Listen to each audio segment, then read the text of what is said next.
आज के इस खास विश्लेषण में हम बात करेंगे 2026 के ऐतिहासिक पश्चिम बंगाल चुनाव की। हम किसी सुनी सुनाई बात पर नहीं बल्कि सीधे ठोस डेटा, आंकड़ों और प्रामाणिक स्रोतों के जरिए इस पूरे चुनाव को निष्पक्ष तरीके से समझने की कोशिश करेंगे। तो चलिए बिना किसी देरी के शुरू करते हैं। आज के इस विश्लेषण का रोड मैप कुछ ऐसा रहने वाला है। हम शुरुआत करेंगे इस ऐतिहासिक राजनीतिक बदलाव से, फिर मतदाता जनादेश को समझेंगे, शासन और नीतियों पर बात करेंगे, उसके बाद SIR वोटर डिलीशन के गणित को डिकोड करेंगे, विपक्ष के लिए क्या सबक हैं वो देखेंगे और अंत में नई सरकार की राह पर नजर डालेंगे।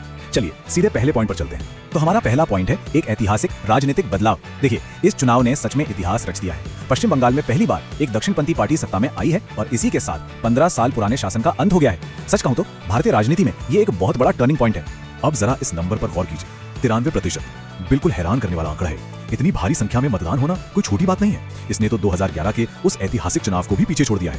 ये सीधा सीधा दिखाता है कि जनता बदलाव को लेकर कितनी ज्यादा जागरूक और मुखर थी। लोग भारी तादाद में घरों से निकले और इस भारी उलटफेर का नतीजा क्या हुआ? नई सत्ताधारी पार्टी ने सीधे 207 सीटें जीतकर एक शानदार और निर्णायक बहुमत हासिल कर लिया।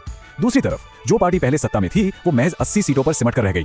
ये जो विशाल अंतर है ना, ये अपने आप में पूरी कहानी बयां कर रहा है। अब आते हैं दूसरे हिस्से पर, मतदाता जनादेश का विश्लेषण। Institute of south Asian studies के डेटा को आधार बनाकर चलिए ये समझने की कोशिश करते हैं कि आखिर जमीनी स्तर पर ये जनादेश डेमोग्राफिक्स के हिसाब से कैसे तैयार हुआ। डेटा को गहराई से देखें तो जमीनी स्तर पर हुए बड़े बदलाव एकदम साफ दिखाई देते हैं। पुरानी सरकार का जो मुख्य वोट बैंक था वो बुरी तरह दरक गया। इसका सबसे बड़ा उदाहरण मुर्शिदाबाद जैसे मुस्लिम बहुल जिले हैं। जरा सोचिए, जहां 2021 में उन्होंने 22 में से 20 सीटें जीती थी, वो अब घटकर केवल 9 रह गई। और इसके ठीक विपरीत नई सत्ताधारी पार्टी के पक्ष में एक ऐसा हिंदू एकत्रीकरण देखने को मिला जो इससे पहले कभी नहीं हुआ था। हमारा तीसरा पॉइंट है शासन और कल्याण नीतियां। अब उन असली वजहों का निष्पक्ष विश्लेषण करते हैं जिन्होंने मतदाताओं के मन को इतनी गहराई से बदल दिया। इसमें पुरानी सरकार की कुछ गंभीर कमजोरियां भी शामिल हैं और साथ ही नई सरकार की बेहद मजबूत कल्याणकारी रणनीतियां भी। चुनाव में दोनों पार्टियों के बीच का जो एक कल्याणकारी मुकाबला था ना, वो सच में बहुत दिलचस्प रहा।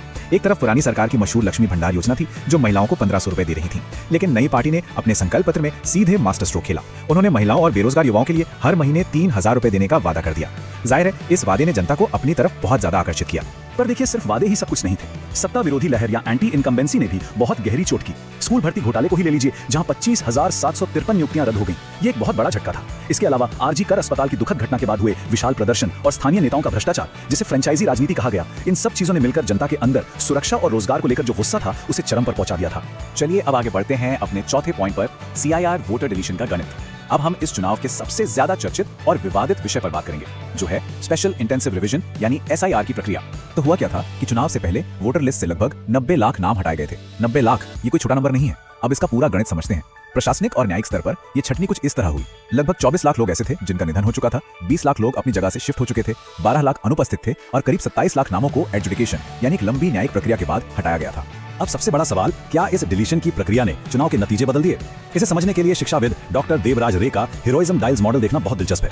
ये मॉडल पूरी तरह से गणित के आधार पर साबित करता है कि अगर हम सबसे चरम स्थिति या वर्स्ट केस सिनेरियो भी मान लेना, तब भी इन हटाए गए नामों ने चुनाव के फाइनल नतीजों को नहीं बदला था। इस बात को और गहराई से समझने के लिए जरा इस नंबर 26 पर ध्यान दीजिए। अगर हम थोड़ी देर के लिए ये मान भी लें कि एडजुडिकेशन में हटाए गए वो सारे के सारे मतदाता पोलिंग बूथ पर आते और उन सब ने एक सुर में जीतने वाली पार्टी के खिलाफ वोट दिया होता, तब भी क्या होता? तब भी अधिकतम सिर्फ 26 सीटें ही पलट पाती। इसका सीधा सा मतलब यह है कि जीतने वाली पार्टी का विशाल बहुमत हर हाल में पूरी तरह सुरक्षित था। अब आते हैं पांचवें हिस्से पर, विपक्ष के लिए सबक। डेटा और गणित से थोड़ा आगे बढ़कर अब हम बड़ी ही निष्पक्षता से यह विश्लेषण करेंगे कि हारने वाली पार्टी ने इस करारी हार के बाद खुद अपनी रणनीतिक कमियों को किस तरह से देखा। यहाँ हारने वाली पार्टी के ही एक अंदरूनी सूत्र का ये बयान देखिए, जब वफादारी आपके विवेक को अंधा कर देती है तो इतिहास खुद को दोहराता है। कितनी गहरी बात है। ये सिर्फ एक लाइन इस चौंकाने वाली हार के बाद पार्टी के अंदर चल रही आलोचना और भारी निराशा को बिल्कुल सटीक तरीके से बयां कर देती है।